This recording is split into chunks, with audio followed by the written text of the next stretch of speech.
આજે પાટણ નગરપાલિકાની સામાન્ય સભા હતી।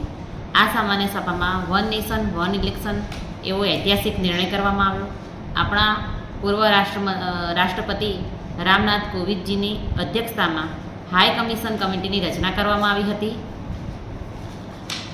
વન નેશન વન ઇલેક્શનથી વર્ષે દોઢ વર્ષે પંચાયતથી પાર્લામેન્ટ સુધીનો ખર્ચ થતો હતો। આ ખર્ચ વારંવાર ન થાય, વિકાસના કામો અટકી ન જાય અને આચારસંહિતા વારંવાર લાગવાના કારણે નાણાકીય ભંડોળમાં પણ તકલીફ પડતી હોવાના કારણે સરકારશ્રીના મેન પાવરમાં પણ આ ચૂંટણીના કામે લાગતી હોય છે। તેના કારણે આ દેશનું હુંડિયામણમાં પણ મોટું નુકસાન થતું હોય છે। આ કારણે આના સિવાયના ઘણા કારણો છે કે જેના લીધે વન નેશન વન ઇલેક્શનનો નિર્ણય સર્વાનુમતે આજે નગરપાલિકાની સામાન્ય સભામાં મંજૂર કરવામાં આવ્યો।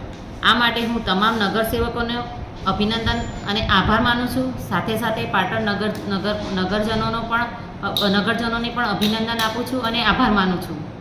આજ રોજ પાટણ નગરપાલિકાની સામાન્ય સભામાં 2025-26ના વર્ષનું 8.61 કરોડની પુરાતવાળું બજેટ અંદાજપત્ર મંજૂર કરવામાં આવ્યું, જેમાં આવકની ખર્ચ દર્શાવવામાં આવી।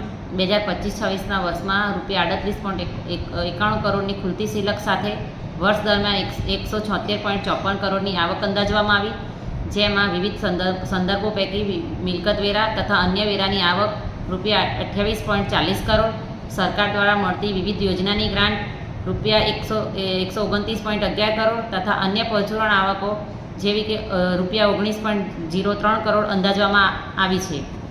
વર્ષ 2025-26ના વર્ષ દરમિયાન કુલ ₹206.84 કરોડનો ખર્ચ અંદાજવામાં આવેલ છે, જેમાં મહેકમ તથા અન્ય ઇતર ખર્ચ ₹22.45 કરોડ, મરામત અને નિભાવણી અંતર્ગત ₹28.99 કરોડ, સરકારી ગ્રાન્ટમાંથી ₹130.54 કરોડ તથા જવાબદારી અને દેવાની ચૂકવણીથી ₹24.86 કરોડ અંદાજવામાં આવી છે। ઉપરોક્ત આવક અને ખર્ચના અંદાજો સાથે આજ રોજ નગરપાલિકાનું ₹8.61 કરોડની પુરાતવાળું બજેટ મંજૂર કરવામાં આવ્યું।